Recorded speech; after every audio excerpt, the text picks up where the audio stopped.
Assalamualaikum warahmatullahi wabarakatuh. Shalom, selamat siang untuk kita semua. Perkenalkan, nama lengkap saya Fadil Purwalata dengan NIM 2022 Jadi baik, di sini saya akan menjelaskan tentang hakikat Indonesia Baru. Reformasi yang selama ini ditunggu-tunggu oleh masyarakat Indonesia hendaknya jangan dinikmati oleh segelintir orang saja.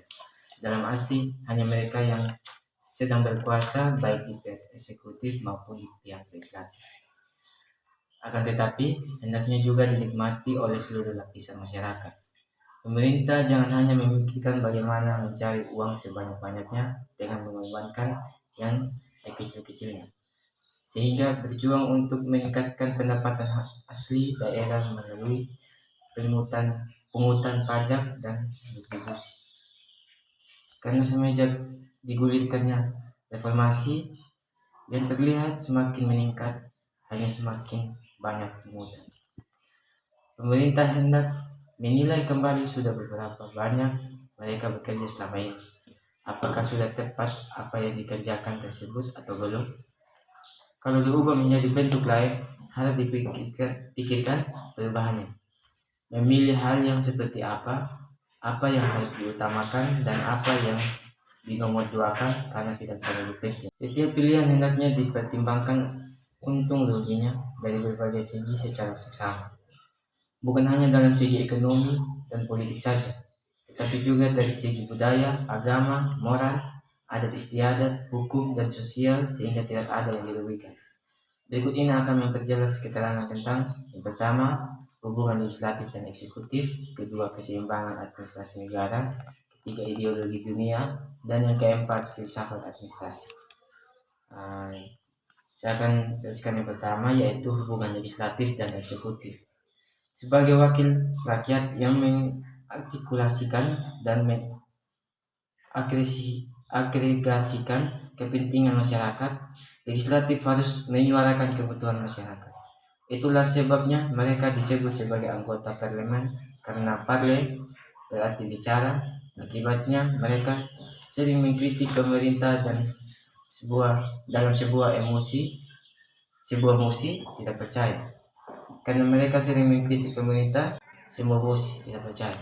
Karena yakin bahwa pihak eksekutif inilah yang bertanggung jawab terhadap salahnya penyelenggaraan pemerintahan.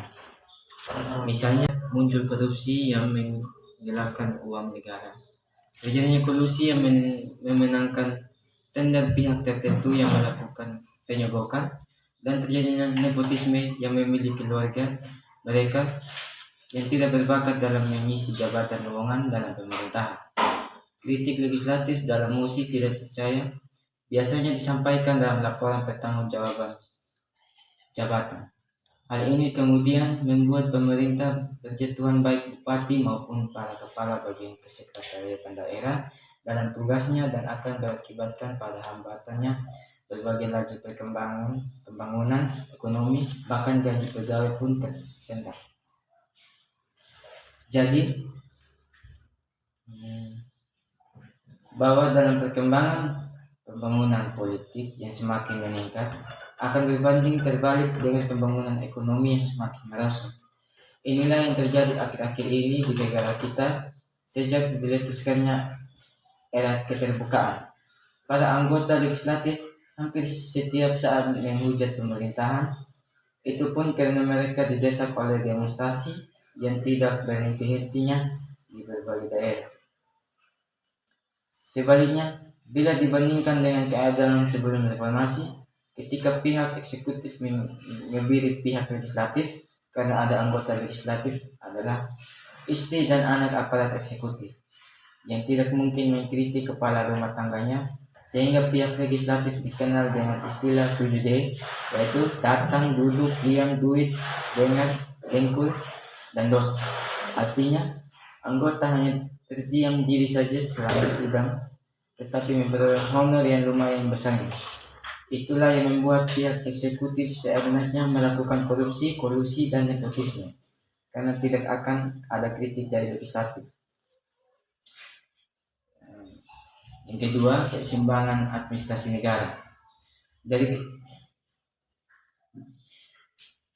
pemerintah harus menyeimbangi menyeimbangkan antara kiri dan kanan. Bila ke kiri-kirian akan berisiko tirani, yaitu demi nasionalisme, demi efektivitas, demi hukum, dan konsensus nasional. Oleh karena itu, maka pihak eksekutif diutamakan baik dalam menerbitkan masyarakat maupun dalam menerapkan aturan daerah. Sebaliknya, bila kekanan-kananan, yaitu demi mendengar pendapat orang lain dan demi demonstrasi, maka risikonya akan terjadi konflik antar pendapat berbagai golongan, karena masyarakat terdiri dari begitu banyak selera, kepentingan, dan cita rasa. Inilah yang kemudian dianggap anarkis. Berikut ideologi dunia. Secara global, inilah yang sedang dipersoalkan saat ini, bukan saja di negara kita Republik Indonesia, tetapi bahkan di seluruh dunia, yaitu antar dua kutub besar, sosialisme, komunisme di satu pihak, dan liberalisme, kapitalisme di lain pihak. Saat ini para pakar sedang memperhitungkan munculnya paradigma ketiga, yaitu paradigma yang menyeimbangkan antara kekuasaan dengan pelayanan. Sebagai contoh, kekuasaan hanya diberikan untuk mengantisipasi keberadaan dekadensi moral, sedangkan pelayanan dimaksudkan untuk yang baik dan benar.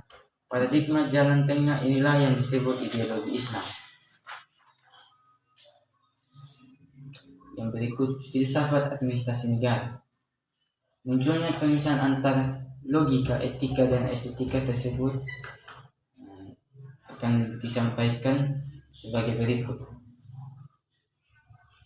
Aparat pemerintahan baik dari kantor bupati, apakah yang bersangkutan adalah bupati sendiri, wakil bupati, sekwilda, pada asisten sekwilda, para kepala bagian, para kepala subbagian di pihak eksekutif ataupun di pihak legislatif. Yang bersangkutan adalah pimpinan dewan, para ketua komisi, para ketua fraksi, ataupun anggota biasa, maka mereka perlu mendialek tindakan dirinya sebagai gambar tersebut.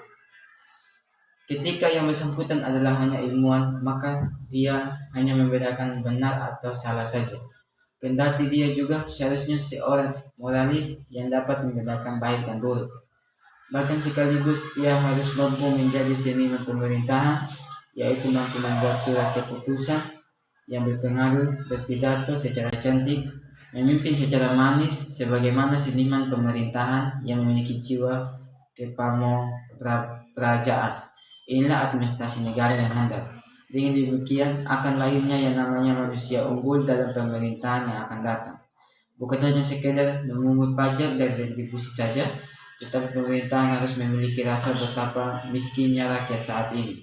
Jadi bukanlah mempecut-nagi rakyat demi pendapatan asli daerah. Sekarang yang hilang dari